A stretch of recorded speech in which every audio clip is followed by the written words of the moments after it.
Hello ಸ್ನೇಹಿತರೆ, welcome back to my channel. ಈಗ ಸ್ನೇಹಿತರೆ ತಿಂಡಿಗೆ ಪ್ರಿಪೇರ್ ಮಾಡ್ತಾ ಇದ್ದೀನಿ. ಟೈಮ್ ಬಂದೀಗ 6:45 ಆಗಿದೆ. ನೆನ್ನೆನೆ ಮಾಡಿಡಬೇಕಿತ್ತು, ಮಾಡಲಿಲ್ಲ. ಈಸಿ ಇದೆ, ಬನ್ನಿ ಮಾಡೋಣ. ಸೊ ಇವತ್ತು ನಾನು ಇರಳಿಕಾಯಿನ ಅನ್ನ ಮಾಡ್ತಾ ಇರೋದು. ಜಸ್ಟ್ ಲೈಕ್ ಲೆಮನ್ ರೈಸು, ಇರಳಿಕಾಯಿ ರೈಸ್ ಇದು. ಸೊ ಇದಕ್ಕೆ ಖಾರಕ್ಕೆ ಎಷ್ಟು ಬೇಕೋ ಅಷ್ಟು ಮೆಣಸಿನ್ಕಾಯಿನ ರುಬ್ಕೊಳ್ತಾ ಇದ್ದೀನಿ. ಒಂದು 2 ಜಾಸ್ತಿನೇ ಹಾಕಬೇಕು, ಇರಳಿಕಾಯ್ದಲ್ವಾ, ಸ್ವಲ್ಪ ಜಾಸ್ತಿ. ಅದಕ್ಕೆ ತಕ್ಕಂತೆ ಕಾಯಿನ ತುರ್ಕೊಂಡು, ಇದು ನಿಮಗೆ ಗೊಜ್ಜು ಎಷ್ಟು ಬೇಕು, ಈರುಳ್ಳಿಕಾಯಿ ಜಾಸ್ತಿ ಇದ್ದರೆ ಇದನ್ನ ಜಾಸ್ತಿ ಹಾಕ್ಕೊಳ್ಬೋದು, ಅಥವಾ ಒಂದು ಹಿಡಿಯಷ್ಟು ಅಂತ ಅಂದ್ಕೊಳ್ಳಿ. ಅಷ್ಟನ್ನು ಹಾಕ್ಕೊಂಡಿದ್ದೀನಿ. ಬೆಳ್ಳುಳ್ಳಿ ಒಂದು 15 ಎಸಳು ಹಾಕಿದ್ದೀನಿ. ಶುಂಠಿ 1 ಇಂಚಷ್ಟು ಕಟ್ ಮಾಡಿ ಹಾಕ್ಕೊಂಡಿದ್ದೀನಿ. ಸ್ವಲ್ಪ ಫ್ಲೇವರ್ಗೆ ಅಷ್ಟೇನೆ, ಕಡಿಮೆನೇ ಇದ್ರೂ ನಡೆಯುತ್ತೆ. ಇದನ್ನ ಈಗ ನಾನು ರುಬ್ಕೊಳ್ತೀನಿ. ಇದು ತರ್ತರಿಯಾಗಿ ನೀರು ಹಾಕದೆ ರುಬ್ಕೊಂಡಿದ್ದೀನಿ. ಈಗ ನಾನು ಇದಕ್ಕೆ 1 ಸ್ಪೂನಷ್ಟು ಜೀರಿಗೆ ಸೇರಿಸ್ಕೊಳ್ತಾ ಇದ್ದೀನಿ. ಇದು ಸ್ವಲ್ಪ ಒಗರಿರುತ್ತಲ್ವಾ, ಅದು ಕಡಿಮೆ ಮಾಡುತ್ತೆ. ಇದಕ್ಕೆ ಬೇಕಿದ್ರೆ ನೀವು ನೀರು ಹಾಕಿ ಮಾಡ್ಕೊಳ್ಳೋದಿದ್ರೆ ಮಾಡ್ಕೊಳ್ಳಿ, ಇಲ್ಲ ಅಂದರೆ ಹಾಗೇನೆ ತರ್ತರಿಯಾಗಿ ರುಬ್ಕೊಳ್ಬೋದು. ಈಗ ಒಗ್ಗರಣೆ ಟೈಮ್. ಒಗ್ಗರಣೆಗೆ ಕೊಬ್ಬರಿ ಎಣ್ಣೆ ಯೂಸ್ ಮಾಡ್ತಾ ಇದ್ದೀನಿ. ಇದನ್ನು ನಾನು ಕೇರಳದಿಂದ ತಂದಿದ್ದೆ, 1 ಲೀಟರು. ಯಾಕೆ ಅಂದರೆ ಇಲ್ಲೂ ಕೂಡ ಸೇಮ್ ಪ್ರೈಸ್ಗೆ ಸಿಗ್ತಾ ಇತ್ತು. ಅದಕ್ಕೆ ಯಾಕೆ ಅಲ್ಲಿಂದ ಎತ್ಕೊಂಡು ಬರಬೇಕು ಅಂದ್ಬಿಟ್ಟು 1 ಲೀಟ್ರ್ ಏನೋ ತಂದಿದ್ದೆ. ಇದಕ್ಕೀಗ ನಾನು ಸ್ವಲ್ಪ ಸಾಸಿವೆ ಹಾಕ್ಕೊಂಡಿದ್ದೀನಿ, 2 ಕೆಂಪು ಮೆಣಸಿನ್ಕಾಯಿ, ಸ್ವಲ್ಪ ಕರಿಬೇವು, ರುಬ್ಕೊಂಡಿರೋ ಅಂಥ ಕಾಯಿ ಮತ್ತು ಮಸಾಲೆ. ಇದನ್ನು ನಾವೀಗ ಎಣ್ಣೆಯಲ್ಲಿ ಚೆನ್ನಾಗಿ ಫ್ರೈ ಮಾಡ್ಕೊಳ್ಬೇಕು. ಆ ಜಿಂಜರ್ ಗಾರ್ಲಿಕ್ ಪೇಸ್ಟ್ದು ಹಸಿ ವಾಸನೆ ಹೋಗಬೇಕು. ಆ್ಯಂಡ್ ನೀರು ಹಾಕಿ ನಾನು ಇದನ್ನು ರುಬ್ಕೊಂಡಿದ್ದೀನಿ. ಸೊ ಆ ನೀರ ಅಂಶ ಕೂಡ ಕಡಿಮೆ ಆಗ್ಬಿಟ್ಟು ಸ್ವಲ್ಪ ಡ್ರೈ ಥರ ಅನಿಸುತ್ತೆ. ಅಲ್ಲಿ ತನಕ ನಾವು ಹೀಗೇನೆ ಮಾಡ್ಕೊಳ್ಬೇಕು. ಈಗ ಆಲ್ಮೋಸ್ಟ್ ಆಗಿದೆ ನೋಡಿ. ಸ್ವಲ್ಪ ಅರಿಶಿನದ ಪುಡಿ ಹಾಕ್ಕೊಳ್ತಾ ಇದ್ದೀನಿ, ಉಪ್ಪು ಸೇರಿಸ್ತಾ ಇದ್ದೀನಿ. ಇಷ್ಟು ಈಗ ಚೆನ್ನಾಗಿ ಮಿಕ್ಸ್ ಮಾಡಿಬಿಟ್ಟು ಸ್ನೇಹಿತರೆ ಇಳಿಸ್ಕೊಂಡ್ರೆ ಆಯಿತು. ಇದಕ್ಕೆ ಕಡಲೆ ಬೀಜ, ಉದ್ದಿನಬೇಳೆ ಅಥವಾ ಕಡಲೆಬೇಳೆ ಇದನ್ನು ಸಪ್ರೇಟಾಗಿ ನಾವು ಹುರ್ಕೊಂಡು ಇದಕ್ಕೆ ಸೇರಿಸ್ಬೇಕು. ಅದಾದಮೇಲೆ ಇರಳಿಕಾಯಿ ಜ್ಯೂಸನ್ನು ನೀವು ಕೊನೆಯಲ್ಲಿ ಸೇರಿಸ್ಬೇಕು. ಹಾಗೆ ಸ್ವಲ್ಪ ಕೊನೆಯಲ್ಲಿ ಕೊತ್ತಂಬರಿ ಕೂಡ. ಹಲೋ ಸ್ನೇಹಿತರೆ, good morning, welcome back to my channel. ಈಗ ವ್ಲಾಗ್ ಸ್ಟಾರ್ಟ್ ಮಾಡ್ತಾ ಇದ್ದೀನಿ. ಬೆಳಗ್ಗೆ ತಿಂಡಿ ಮಾಡಿದಾಗ ತಿಂಡಿನ ತೋರಿಸಿದ್ದೆ, ಆದರೆ ಆಮೇಲೆ ಹರಿಬರಿ ಆಗೋಯ್ತು. ಗೊಜ್ಜು ಹಾಕಿ ಅನ್ನಕ್ಕೆ ಕಲಿಸ್ಬೇಕಾದ್ರೆ ವಿಡಿಯೋ ಶೂಟ್ ಮಾಡೋದಕ್ಕೆ ಆಗಲಿಲ್ಲ. ಅದು ತುಂಬಾ ಸಿಂಪಲ್ಲು. ಈಗ ನಾವು ಲೆಮನ್ ರೈಸ್ ಹೇಗೆ ಕಲಿಸ್ತೀವೋ ಅದೇ ರೀತಿಯಲ್ಲಿ ಕಲಿಸೋದು. ಸ್ವಲ್ಪ ಲೆಮನ್ ಹಾಕೊಳ್ಳೋ ಥರನೇ ಈ ಇರಳಿಕಾಯ್ದು ಜ್ಯೂಸನ್ನು ಸ್ವಲ್ಪ ಬೇಕು ಅಂದಾಗ ಮಿಕ್ಸ್ ಮಾಡ್ಕೊಳ್ಬೋದು. ಅದು ಸ್ವಲ್ಪ ಸ್ಟ್ರಾಂಗ್ ಇದ್ದಾಗ ಮಧ್ಯಾಹ್ನದ ತನಕ ಪ್ರಾಪರ್ ಬರುತ್ತೆ. ನಮ್ಮ ಸಾನುಗೆ ಅದು ಎಷ್ಟು ಇಷ್ಟ ಆಗಿಬಿಟ್ಟಿದೆ ಅಂದರೆ, ನಾನು ಮಧ್ಯಾಹ್ನಕ್ಕೆ ಅವಳಿಗೆ ಬಾಕ್ಸು ಕೊಟ್ಟಿದ್ದೀನಿ, ಇವಾಗಲೂ ತಿಂದಿದ್ದಾಳೆ. ಬಂದಮೇಲೂ ನನಗೆ ಅದೇ ಕೊಡ್ತೀಯಾ ಅಂತ ಕೇಳಿಬಿಟ್ಟು ಇಟ್ಟಿರು ಅಂತ ಹೇಳಿಬಿಟ್ಟು ಹೋಗಿದ್ದಾಳೆ. ಸೊ ಚೆನ್ನಾಗಿರುತ್ತೆ. ಇರಳಿಕಾಯ್ದು ಅಂತ ಅನಿಸೋದೇ ಇಲ್ಲ, ಅಷ್ಟು ಚೆನ್ನಾಗಿರುತ್ತೆ. ಟ್ರೈ ಮಾಡಿ. ನಮ್ಮ ಅತ್ತೆ ಮನೆಯಲ್ಲಿ ಇರಳಿಕಾಯ್ದು ಉಪ್ಪಿನಕಾಯಿ ಕೂಡ ಹಾಕ್ತಾರೆ, ಬಟ್ ನನಗೆ ಅದು ಅಷ್ಟೊಂದು ಇಷ್ಟ ಆಗೋದಿಲ್ಲ. ಅದರದ್ದು ಸಿಪ್ಪೆ ತುಂಬಾ ಥಿಕ್ ಇರುತ್ತಲ್ವಾ, ನನಗದು ಅಷ್ಟು ಇಷ್ಟ ಆಗೋದಿಲ್ಲ. ಅದಕ್ಕೆ ನಾನು ಉಪ್ಪಿನಕಾಯಿ ಏನೂ ಹಾಕೋದಿಲ್ಲ. ಅವ್ರು ಹಾಕಿದ್ರೂ ಕೂಡ ನಾನು ಜಾಸ್ತಿ ತರೋದಿಲ್ಲ. ಸೊ ಈ ಥರ ಅನ್ನ ಮಾಡಿದಾಗ ಚೆನ್ನಾಗಿರುತ್ತೆ. ಇದ್ರ ಮೇಲ್ಗಡೆ ಸ್ವಲ್ಪ ಉಪ್ಪು ಮತ್ತು ಜೀರಿಗೆ ಪುಡಿನ ಉದುರಿಸ್ಕೊಂಡು ಚೆನ್ನಾಗಿ ಚುಚ್ಚಿಬಿಟ್ಟು ಆ ಜ್ಯೂಸ್ ಜೊತೆ ಮಿಕ್ಸ್ ಆಗೋ ಥರ, ಆಮೇಲೆ ಆ ಜ್ಯೂಸನ್ನು ಕುಡಿದ್ರೆ ಚೀಪು ಥರ ಮಾಡಿದಾಗ ಅದು ಕೂಡ ಚೆನ್ನಾಗಿರುತ್ತೆ. ಎನಿವೇಸ್, ಈಗ ನಾನೊಂದು ಡ್ರೆಸ್ಸನ್ನು ತೋರಿಸ್ಬೇಕಿತ್ತು ನಿಮಗೆ. ತುಂಬ ಜನ ಡ್ರೆಸ್ ಬಗ್ಗೆ ಕೇಳಿದ್ರಿ. ಆ ಡ್ರೆಸ್ ಎಲ್ಲಿ ತೊಗೊಂಡಿದ್ದು, ಲಿಂಕ್ ಇದ್ದರೆ ಕೊಡಿ ಅಂತ ಹೇಳಿಬಿಟ್ಟು. ನಾನು ಲಾಂಗ್ ಬ್ಯಾಗ್ ತೋರಿಸಿದ್ದೀನಿ ಅದನ್ನು ತೊಗೊಂಡಾಗ, ಬಟ್ ತುಂಬ ದಿನ ಆಯ್ತಲ್ಲ, ಅದು ತೋರಿಸ್ದಾಗ ಒಂಥರ ಇರುತ್ತೆ, ನಾವು ಹಾಕಿದಾಗ ಒಂಥರ ಇರುತ್ತೆ. ಸೊ ನಾನಿವತ್ತು ತೋರಿಸ್ಬಿಟ್ಟು ನಿಮಗೆ ಅದ್ರ ಬಗ್ಗೆ ತಿಳಿಸ್ತೀನಿ.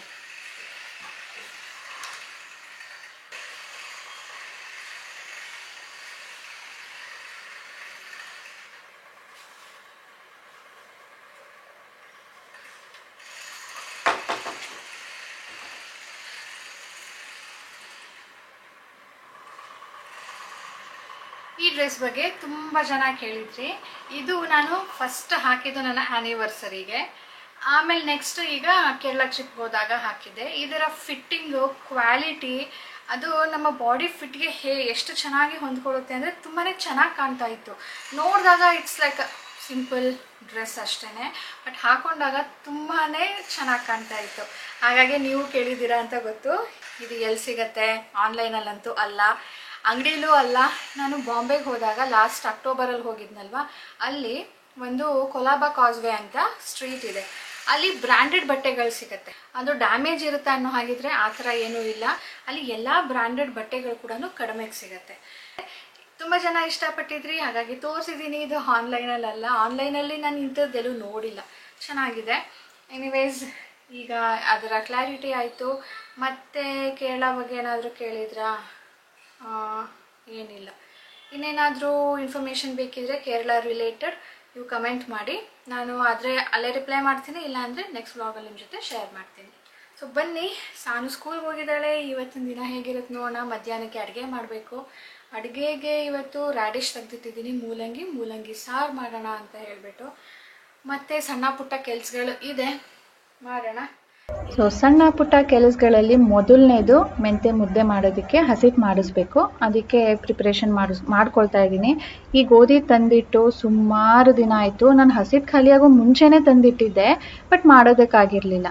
ಡೆಫಿನೆಟ್ಲಿ ಇದರಲ್ಲಿ ಹುಳ ಅಂತೂ ಆಗಿರುತ್ತೆ. ಕಸ ಕಡ್ಡಿ ಏನೂ ಇಲ್ಲ, ಅಷ್ಟು ನೀಟ್ ಆ್ಯಂಡ್ ಕ್ಲೀನ್ ಆಗಿದೆ. ಕೆಲವೊಂದು ಸಾರಿ ಸ್ವಲ್ಪ ಆದರೂ ಇರುತ್ತಲ್ವ, ಹಸ್ಕಾದರೂ ಇರುತ್ತೆ, ಅದು ಕೂಡ ಇಲ್ಲ. ಬಟ್ ಈಗ ನಾನು ಅದನ್ನು ಕ್ಲೀನ್ ಮಾಡಿಕೊಂಡು ಒಂದು ಸಾರಿ ಆಮೇಲೆ ಹಾಕೋಣ ಅಂತ ಸ್ವಲ್ಪ ಬಿಸಿ ಮಾಡ್ತಾ ಇದ್ದೀನಿ. ವೆದರ್ ಸ್ವಲ್ಪ ತಣ್ಣಗಿರೋದ್ರಿಂದ ನನಗೆ ಬಿಸಿಲಿಗೆ ಹಾಕೋದಕ್ಕೆ ಆಗ್ತಾ ಇಲ್ಲ, ಅದಕ್ಕೆ ಸ್ವಲ್ಪ ಬಿಸಿ ಮಾಡ್ತಾ ಇದ್ದೀನಿ. ಅದರ್ವೈಸ್ ಇದು ಬಿಸಿ ಮಾಡೋ ನೆಸಸರಿ ಇಲ್ಲ. ಸ್ವಲ್ಪ ಬೆಚ್ಚಗಾದರೆ ಸಾಕು, ಏನಾದರೂ ಮಾಯಿಶ್ಚರ್ ಇದ್ದರೆ ಹೋಗಲಿ ಅಂತ.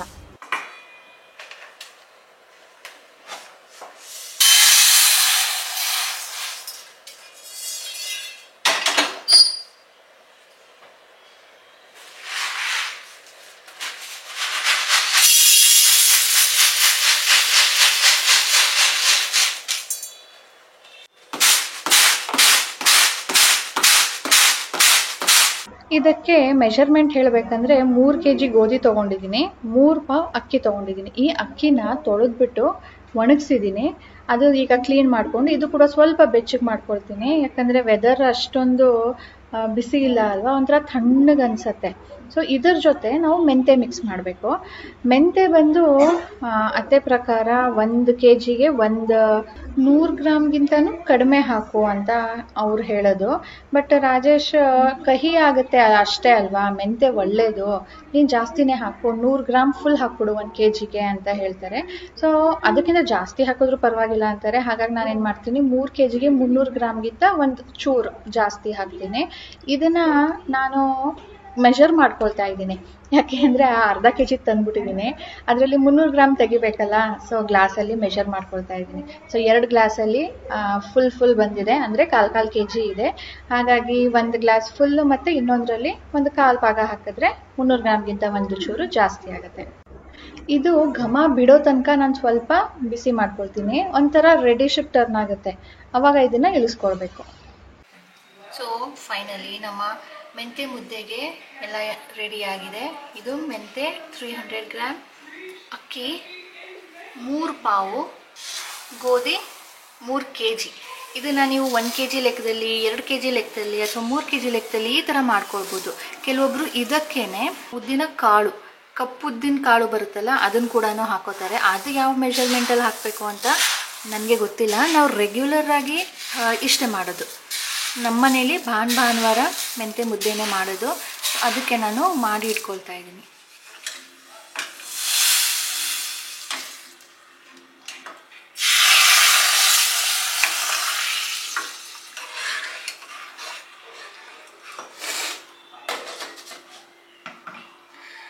ಅಡುಗೆ ರೆಡಿ ಸ್ನೇಹಿತರೆ.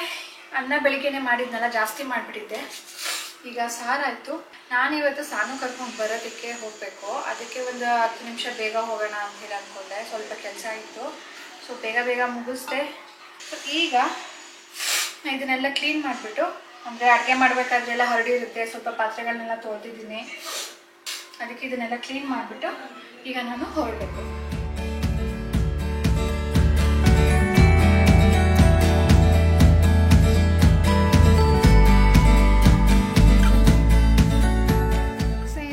ಈಗ ಸಾನಿಗೆ ಬ್ಯಾಡ್ಮಿಂಟನ್ ಕಳಿಸೋ ಟೈಮ್ ಆಗಿದೆ. ಅವಳ ಜೊತೆ ನಾನು ಮತ್ತು ರಾಜೇಶ್ ಕೂಡ ಹೋಗ್ತಾ ಇದ್ದೀವಿ. ಅಂದರೆ ಅವಳಿಗೆ ಬಿಡೋದಕ್ಕೆ ರಾಜೇಶ್ ಹೋಗೋದು, ನಾನು ಕೂಡ ಹೋಗ್ತಾ ಇದ್ದೀನಿ. ಯಾಕೆ ಅಂದರೆ ಸ್ವಲ್ಪ ಬಟ್ಟೆ ಅಂಗಡಿಗೆ ಹೋಗಬೇಕು. ಅಲ್ಲೇ ಆನ್ ದ ವೇನೇ ಸಾನುಗೆ ಡ್ರಾಪ್ ಮಾಡಿ ಹೋಗಿ ಆಮೇಲೆ ಅಲ್ಲೆಲ್ಲ ಸುತ್ತಾಡಿಕೊಂಡು ಸಾನುಗೆ ಕರ್ಕೊಂಡು ಜೊತೆಗೆ ಬರ್ಬೋದು ಅಂತ ಹೇಳ್ಬಿಟ್ಟು ಅವತ್ತಿಂದ ಹೋಗೋಣ ಅಂತಿದ್ರೆ ಹಾಗೇ ಇರಲಿಲ್ಲ. ಇನ್ನೇನು ಲಾಸ್ಟ್ ಡೇಟ್ ಹತ್ರ ಬರ್ತಾ ಇದೆ, ಇವತ್ತು ಹೋಗಲೇಬೇಕು. I have some computer question. Computer question? Mobile question. ಹೋಗಿ ಮಾಡೋಗು. How can I send this to Teja? Share ಮಾಡು. ಹೇಗೆ ಇದಾ? ವಾಟ್ಸ್ಆ್ಯಪ್ ಅಂತ ಬರುತ್ತೆ. ಓಕೆ ತೇಜಾವತಿನ ಫೋನ್ ಮಾಡಿದ್ದೀಗ. ಅವ್ರಿಗೆ ಆಲ್ಬಮ್ ಹಾಕ್ಬೇಕಂತ ಸ್ಕೂಲಲ್ಲಿ ಹೇಳಿದ್ಲಾ? ಈಗ ಮೆಸೇಜ್ ಮಾಡಿದೆ. ಇವಾಗ ಅರಿಣಿ ತಾನೇ ಕಾಲ್ ಮಾಡಿದ್ದು. ಅರಿಣಿ ಕಳ್ಸಾಯ್ತು. ತೇಜಾವತಿನೂ ಮೆಸೇಜ್ ಮಾಡಿದ್ದಾಳೆ. ಈ ಹುಡ್ಗಿರ್ದು ಏನಾದ್ರೂ ನೋಟ್ಸ್ ಬಿಟ್ಟೋಗಿದ್ರೆ ಇವಳು ಆಬ್ಸೆಂಟ್ ಇದ್ದಾಗ ಫೋನ್ ಮಾಡಿ ಈಸ್ಕೊಳ್ತಾಳೆ ನೋಟ್ಸು. ಯಾರಾದ್ರೂ ಆಬ್ಸೆಂಟ್ ಇದ್ದಾಗ ಗ್ರೂಪಲ್ಲಿ ರಿಕ್ವೆಸ್ಟ್ ಮಾಡ್ತಾರೆ ಕಳಿಸಿ ಅಂದ್ಬಿಟ್ಟು. ಸೊ ಅದನ್ನ ನೋಡ್ಬಿಟ್ಟು ನಮ್ಮ ಹುಡುಗಿ ಇವಾಗ ಕಳಿಸ್ತಾ ಇದ್ದಾಳೆ. ಜಸ್ಟ್ ಇವಾಗ ಒಂದು ಕಾಲ್ ಬಂದಿತ್ತು. ಅವಳು ಬಂದಿರ್ಲಿಲ್ವಾ ಇವತ್ತು? ಡ್ಯಾನ್ಸ್ ಪ್ರಾಕ್ಟೀಸ್ ಹೋಗಿದ್ಲು. ಸೊ ಮಿಸ್ ಆಗಿರೋದನ್ನ ಈ ತರ ಫ್ರೆಂಡ್ಸ್ ಕಾಲ್ ಮಾಡಿಬಿಟ್ಟು ಇಸ್ಕೊಂಡು ಕಂಪ್ಲೀಟ್ ಮಾಡ್ಕೊಳ್ಳೋದು. ಓಕೆ ಸ್ನೇಹಿತರೆ, ಬನ್ನಿ ಈಗ ರೆಡಿ ಆಗೋಣ, ಹೋಗಿ ಬರೋಣ. ಎಲ್ಲಿಗೆ ಅಂತ ತೋರಿಸ್ತೀನಿ. ನಾವು ಆ್ಯನಿವರ್ಸರಿ ಕೊಟ್ಟ ಗಿಫ್ಟು ಇವಾಗ ಎಕ್ಸ್ಚೇಂಜ್ ಮಾಡೋಕ್ಕೆ ಬಂದಿದ್ದೀವಿ. ಕೇರಳಕ್ಕೆ ಹೋಗೋ ಮುಂಚೆ ಮಾಡೋಕ್ಕೆ ಆಗೇ ಇರಲಿಲ್ಲ. ನಾನು ಬೇಗ ಹೊಟ್ಟೋದ್ನಲ್ಲ. ಇವರು ನಾನು ಒಬ್ಬನೇ ಹೋಗ್ತೀನಿ ಅಂದ್ಕೊಂಡು ಹೋಗಲೇ ಇಲ್ಲ. ನನಗೆ ಯಾವ್ದು ಇಷ್ಟ ಆಗಿದ್ದು ಗೊತ್ತಾ? ಇದು ಒಂದು, ಇದು ಓಕೆನೇ, but I don't know, stripes. ಇದು ಎರಡನೇದು. ನಡೀರಿ ಮೂರನೇ ತೋರಿಸ್ತೀನಿ. ಅದು ಚೂಡಿದಾರ್ ಇದೆಯಲ್ಲ ಒಂದು ಡ್ರೆಸ್ ಇದೆಯಲ್ಲ ಒಂದು, ನೆನಪಾಗ್ತಿಲ್ಲ, ಜಾಸ್ತಿ ಡ್ರೆಸ್ಗಳಾಗ್ಬಿಟ್ಟಿದೆ. ಅದ ಎಂಬ್ರಾಯ್ಡ್ರಿ ಅಲ್ಲ, ಅದು ಟೈ ಅಂಡ್ ಡೈ. ಅದು ಇದು ಡೈ ಅಲ್ಲ, ಇದು ಕಲರ್ ಪ್ಯಾಟರ್ನ್ ಇದೆ ತಾನೆ. White and yellow tie and dye. So ಏನಂತೀರಾ? ಸರಿ ನೋಡಿ. ಜನ ವೆಕೇಶನ್ಗೆ ಶಾರ್ಟ್ಸ್ ಅಂಡ್ ಶರ್ಟ್ ಪೇರ್ ಮಾಡ್ತೀರಾ?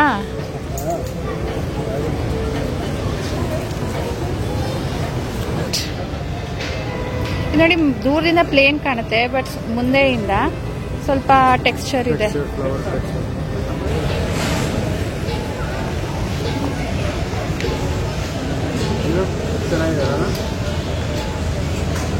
ಹತ್ತಿರದಿಂದ ಬಂದ್ರೆ ಅಷ್ಟೇನೆ ಇದು ಎಂಬ್ರಾಯ್ಡ್ರಿ ಅಂತ ಕಾಣೋದು. ದೂರದಿಂದ ನೋಡಿದ್ರೆ ಅವಳೆ ಜೈಲ್ ಡ್ರೆಸ್ ತರ ಕಾಣುತ್ತೆ. ಏನೇನೋ ಚಾಯ್ಸ್ ಮಾಡ್ತಾರೆ.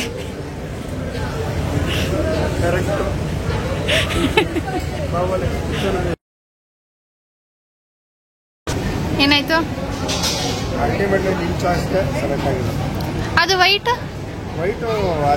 ಫಿಟ್ಟಿಂಗ್ ಅಂತ ನಿನ್ನ ಹತ್ರ ಡ್ರೆಸ್ ಇದೆಯಲ್ಲೋ ಅಂದ್ರಲ್ಲ. ಆರೆಂಜ್ ಕಲರ್ ನೋಡೋಣ. ನೋಡಿ, ಮೋಡ ನೋಡಿ ಸ್ನೇಹಿತರೆ. ನಾವು 2 ಅಂಗಡಿಗೆ ಹೋಗ್ಬೇಕಿತ್ತು, ಮತ್ತೆ ಓಡ್ ಬಂದ್ಬಿಟ್ವಿ. ಮಳೇಲಿ ಸಿಗಾಕೊಂಡ್ಬಿಡ್ತೀವಿ. ಆ್ಯಂಡ್ ಇಲ್ಲಿ ನಾವು ಬಟ್ಟೆನೂ ಒಗ್ದಾಕಿದ್ವಿ ಇವತ್ತು. ಅದಕ್ಕೆ ಎಲ್ಲೂ ಒದ್ದೆ ಆಗ್ಬಿಡುತ್ತೆ ಅಂದ್ಬಿಟ್ಟು ಓಡ್ ಬಂದ್ವಿ.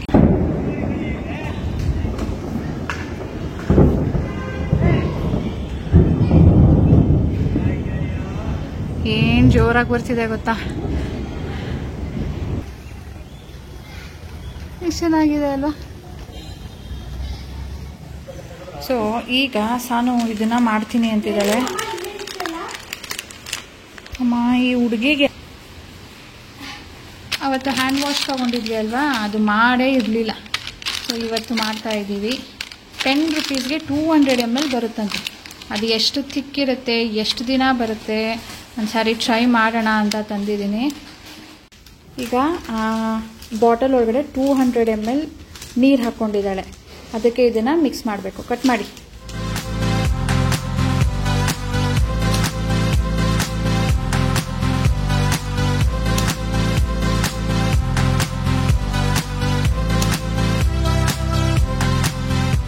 ಬೀಳ್ತಿದ್ಯಾ? ಅದೇನು ಪುಡಿ ಇದೆಯಾ ಲಿಕ್ವಿಡ್ ಇದೆಯಾ? ಪುಡಿ. ಮೆತ್ತಿಗೆ ಹಾಕಿದ ತಕ್ಷಣನೇ ಗಟ್ಟಿಯಾಗ್ಬಿಡುತ್ತಂತೆ ಒಂದೇ ಕಡೆ ನೀರಲ್ಲಿದ್ರೆ. ಅಲ್ಲಾಡಿಸ್ಬೇಕು ಚೆನ್ನಾಗಿ. ಜೀವನ ಖಾಲಿ ಬಾಟ್ಲು ಕುಡಿಯೋ ಮುಂಚೆ ಅಲ್ಲಾಡ್ಸು ಅಲ್ಲಾಡ್ಸು ಅಲ್ಲಾಡ್ಸು ಅಲ್ಲಾಡ್ಸು ಅಲ್ಲಾಡ್ಸು. ಸ್ನೇಹಿತರೆ ಹೋಗಿ ಬಂದ್ವಿ. ರಾಜೇಶ್ಗೆ ನಾನು ತೊಗೊಂಡಿದ್ದ ಶರ್ಟ್ ಬಿಟ್ಟರೆ ಯಾವುದೂ ಇಷ್ಟ ಆಗಲಿಲ್ಲ. ಒಂದು ಕಲರ್ ಇಷ್ಟ ಆಗಲಿಲ್ಲ, ಒಂದು ಬಟ್ಟೆ ಇಷ್ಟ ಆಗಲಿಲ್ಲ, ಇನ್ನು ಒಂದು ಫಿಟ್ಟಿಂಗ್ ಇಷ್ಟ ಆಗಲಿಲ್ಲ.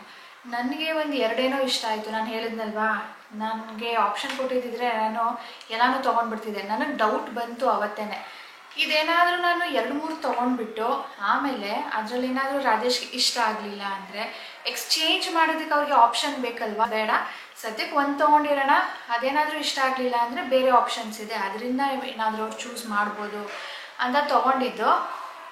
ಇವತ್ತು ಯಾವುದೂ ಇಷ್ಟ ಆಗಲಿಲ್ಲ ನನಗೆ. ಅದು ಬ್ಲ್ಯಾಕ್ ಆ್ಯಂಡ್ ಆರೆಂಜ್ ಇತ್ತಲ್ವ, ಆ ಕಾಂಬಿನೇಷನ್ನು ನನಗೆ ಇಷ್ಟ ಆಯಿತು.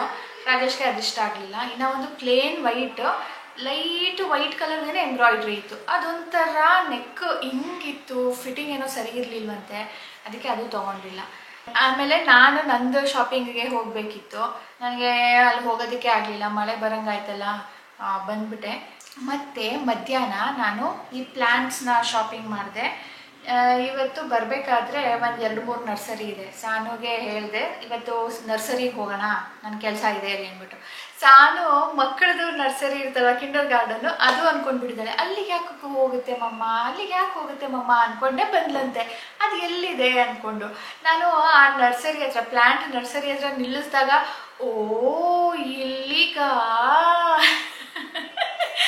ಅಂತ ಅದು. ಸೊ ನಾನು ಯಾತಕ್ಕೆ ಹೋಗಿದ್ದು ಅಂದರೆ ಈ ಪ್ಲ್ಯಾಂಟನ್ನು ತೊಗೊಳೋದಕ್ಕೆ, ಹಾಗೆ ಈ ಪಾಟನ್ನು ತೊಗೊಳೋದಕ್ಕೆ. ಇದು ಸೆರಾಮಿಕ್ ಪಾಟು, ಇದು ಸ್ನೇಕ್ ಪ್ಲ್ಯಾಂಟ್. ಇದು ಗಿಫ್ಟಿಂಗ್ ಪರ್ಪಸ್ಗೆ ಅಂದ್ಬಿಟ್ಟು ನಾನು ಅರ್ಜೆಂಟಾಗಿ ಹೋಗಿದ್ದು. ಅವರು ಹೇಳಿದ್ರು ಇದು ಖಾಲಿಯಾಗಿದೆ, ಒಂದು ಚೂರೇನೋ ಇತ್ತು, ಒಂದು 10 ಇತ್ತು ಅಷ್ಟೇ ಪಾಟು, ಖಾಲಿಯಾಗಿದೆ, 2 ದಿನದಲ್ಲಿ ಬರುತ್ತೆ ಅಂದ್ಬಿಟ್ಟು. ಇಲ್ಲ, ಇನ್ನು 2 ದಿನದ ತನಕ ಕಾಯೋಕ್ಕಾಗಲ್ಲ, ಇನ್ನು 2 ದಿನದಲ್ಲಿ ನಾನು ಸಾನು ಕರ್ಕೊಂಡು ಬರೋದಕ್ಕೆ ಹೋಗೋದಿಲ್ಲ, ಸ್ಕೂಲ್ ಹತ್ರ ಹೋದಾಗ ನಾನು ತೊಗೊಂಡು ಬರೋದಿದ್ದು, ಅದಕ್ಕೆ ಇನ್ನು ನೆಕ್ಸ್ಟ್ ವೀಕ್ ತನಕ ಕಾಯಬೇಕಾಗುತ್ತೆ, ಬೇಡ ಅಂತ ಹೇಳ್ಬಿಟ್ಟು ನಾನು ಇದನ್ನು ಚೂಸ್ ಮಾಡಿ ತೊಗೊಂಡು ಬಂದೆ. ಅದ್ರ ಜೊತೆ ಸ್ನೇಕ್ ಪ್ಲ್ಯಾಂಟ್. ಇದು ಇಂಡೋರ್ ಪ್ಲ್ಯಾಂಟು. ಈಗ ಯಾರಿಗಾದ್ರೂ ಗಿಫ್ಟ್ ಕೊಡಬೇಕಂದ್ರೆ ಅವರು ಮನೆ ಒಳಗಡೆ ಇಟ್ಕೊಳ್ಬೋದು. ಆ್ಯಂಡ್ ವೆರಿ ಲೆಸ್ ಮೇಂಟೆನೆನ್ಸು, ಇದಕ್ಕೆ ಮೇಂಟೆನೆನ್ಸೇ ಇಲ್ಲ. ನಾವು ಸ್ವಲ್ಪ ಗಾಳಿ ಬೆಳಕು ಇರೋ ಕಡೆ ಇಟ್ಬಿಟ್ರೆ ಇದು ಅದಾಗದೇನೆ ಹೊಸ ಚಿಗುರು ಹುಟ್ಕೊಂಡು ಫುಲ್ ಪಾಟ್ ಆಗುತ್ತೆ. ಅದಕ್ಕೆ ಇದು ಲೋ ಮೇಂಟೆನೆನ್ಸ್ ಅಂದ್ಬಿಟ್ಟು ಇದನ್ನು ಚೂಸ್ ಮಾಡಿದೆ. ಅದರ ಜೊತೆ ಇದು ಸ್ಪೈಡರ್ ಪ್ಲ್ಯಾಂಟ್ ಅಂತ ಹೇಳಿಬಿಟ್ಟು ನನಗೆ ಬೇಕಿತ್ತು. ನಮ್ಮ ಮನೇಲಿ ಇದು ಇರಲಿಲ್ಲ, ನಾನು ತುಂಬ ದಿನದಿಂದ ನೋಡ್ತಾ ಇದ್ದೆ ಎಲ್ಲಾದರೂ ಸಸಿ ಸಿಗುತ್ತಾ ಅಂದ್ಬಿಟ್ಟು. ಒಂದು ಸಾರಿ ಹಾಕಿದೆ, ಬರಲಿಲ್ಲ ಕೂಡ. ಅದು ತುಂಬ ಇಷ್ಟ ಆಯಿತು ನನಗೆ. ಕೆಲವೊಂದು ಕಡೆ ಹೇಗಿರುತ್ತೆ ಅಂದರೆ ಉದ್ದ ಇರುತ್ತೆ, ಬಟ್ ಒಂದೇ ಒಂದು ಪ್ಲ್ಯಾಂಟ್ ಇರುತ್ತೆ. ಇದರಲ್ಲಿ ಸುಮಾರು ಪ್ಲ್ಯಾಂಟ್ ಇದೆ, ಬುಷಿಯಾಗಿದೆ, ಹತ್ತತ್ರನೇ ಇದೆ. ನಮಗೆ ಬೇಕು ಅಂದರೆ ಇದನ್ನು ತೆಗೆದುಬಿಟ್ಟು ಸಪ್ರೇಟ್ ಪಾಟ್ಗೂ ಹಾಕ್ಕೊಳ್ಬೋದು. ಇದು ಕೂಡ ಇಂಡೋರ್ ಪ್ಲ್ಯಾಂಟೇನೆ. ಇದು ಎರಡಕ್ಕೂ ಡೈರೆಕ್ಟ್ ಸನ್ಲೈಟ್ ಬೇಡ, ಬಾಲ್ಕನಿ ಪ್ಲ್ಯಾಂಟ್ಸ್ ಅಂತ ಹೇಳ್ತಾರಂತೆ. ಇದು ಇಂಡೋರ್ ಪ್ಲ್ಯಾಂಟ್, ಇದು ಬಾಲ್ಕನಿ ಪ್ಲ್ಯಾಂಟ್, ಅಂದರೆ ಗಾಳಿ ಬೆಳಕು ಬರಬೇಕು. ಇದು ಗಾಳಿ ಬೆಳಕು ಬರಲಿಲ್ಲ ಅಂದರೂ ಕೂಡ ಸರ್ವೈವ್ ಆಗುತ್ತೆ, ಬಟ್ ನಿಮಗೆ ಜಾಸ್ತಿ ಇನ್ನು ಹುಟ್ಟಬೇಕು ಆ ಕಡೆ ಈ ಕಡೆ ಎಲ್ಲ ಅಂದರೆ ಸ್ವಲ್ಪ ಬೆಳಕಿರೋ ಕಡೆಯಲ್ಲಿ ಇಡಬೇಕು. ಇವತ್ತಿನ ವ್ಲಾಗ್ ಇದ್ರೊಂದಿಗೆ ಎಂಡ್ ಮಾಡ್ತೀನಿ ಸ್ನೇಹಿತರೆ. ಸಿಗೋಣ ನೆಕ್ಸ್ಟ್ ವ್ಲಾಗ್ನೊಂದಿಗೆ.